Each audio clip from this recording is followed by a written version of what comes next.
Okay, sige. Pag-usapan natin itong si Mr. Malasakit.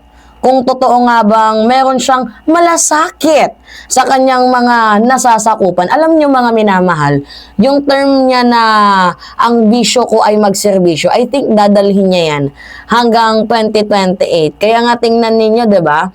Itong si Sara Duterte at si Bongo, talagang mayroong something in between na hindi lang pumuputok sa kanilang circle, pero sa ating nakikita at sa ating napapansin, talagang hindi sila okay. Hindi maganda yung bonding at samahan nila. Kumbaga, nilalaglag na ni Sara itong si Bongo. Pero kahit ganun pa man, kahit ayaw natin itong si Sara Duterte, ayaw ko din dito kay Bongo at walang magbabago dyan.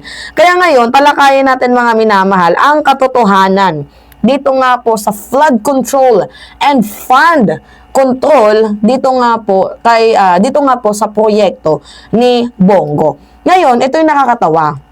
Laging sinasabi at sinusulong ni Bongo na ang bisyo niya daw po ay magserbisyo. Kumbaga sa madaling sabi, malasakit daw sa mamamayang Pilipino. Pero ang tanong, totoo nga bang nagmamalasakit itong si Bongo? Kasi kung makikita ninyo, nung mga nakaraang araw, talagang nababaha ang Davao. Alam naman ninyo na yung Davao has a billion in flood control project. Pero up to this moment, hanggang ngayon, binabaha pa din po ang kanilang mga lugar kung saan yung mga majority flood control ng malalaking ng pamilya, ni Bongo, talagang makikita ninyo na nasaan yung flood control. Alam ninyo yung CLTG, mga minamahal, yung CLTG Builders and Alfrego Builders, initial nga niya ni Bongo yung CLTG, 'di ba? Yung Christopher Lawrence Tesorio Go. Yan yung ano niya yung kiname ng kanyang pangalan. Huwag na tayong dito, magmaang-maangan pa. Anyway, meron ako sa inyo munang ipapanood na video. Ito. Hindi ako makatiis eh. Ikaw sana.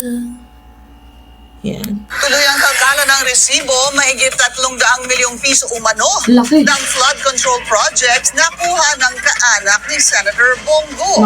Narito ang exclusive agenda report ni Hannah T.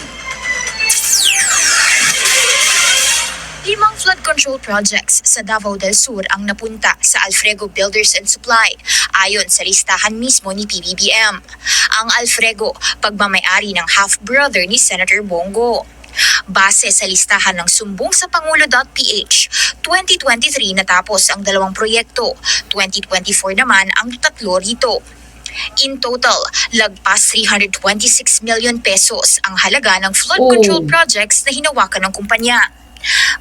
But wait, there's more, mga minamahal. 300 plus billions, 326 million flood control project. Pero yung 298, something like that na proyekto nila, yung iba under construct, ang iba unfinished, ang iba ghost. Yun yung totoo.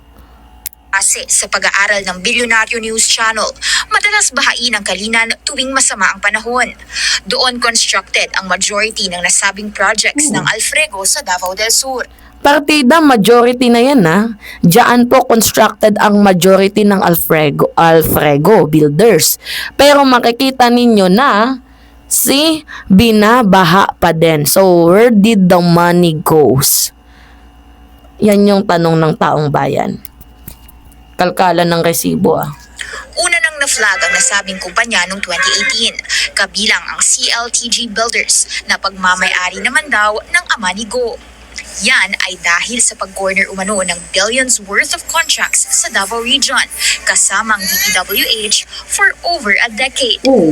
Katunayan, nitong nakaraang taon lang, naging basihan yan ni former Senator Sonny Trillanes para magsampa ng plunder and graft complaints laban kina Go at dating Pangulong Rodrigo Duterte.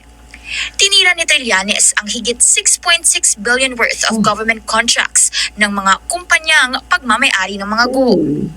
Noong 2017, sa termino ni FPRRD, nakakuha umano ng higit kumulang 43.77 billion pesos sa infra funds ang Davao Region. That's double the amount of 2016's.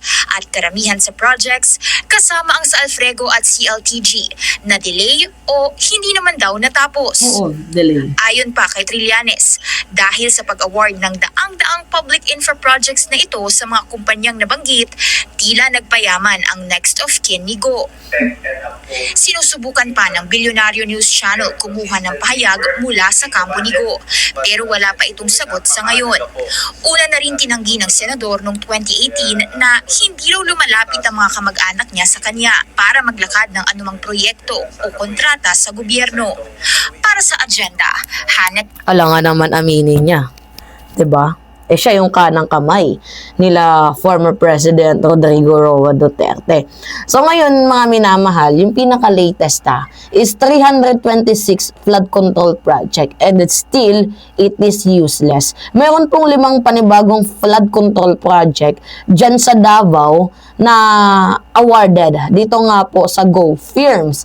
Pero ayon mismo sa lugar at ayon din mismo sa ating mga napapagtanungan, ay binabaha pa din. Alam ninyo, 'di ba, pinakita kanina sa video na nag-file ng plunder case itong si Trillanes. Talagang plunder yung i-final at in-expose si Trillanes taong 2018. Kasi based sa pattern, mapapansin ninyo na there's such a favoritism dito nga po kay former President Duterte na halos lahat, 'di ba, ay awarded dito kay Go, lahat ng flood control project diyan sa Davao.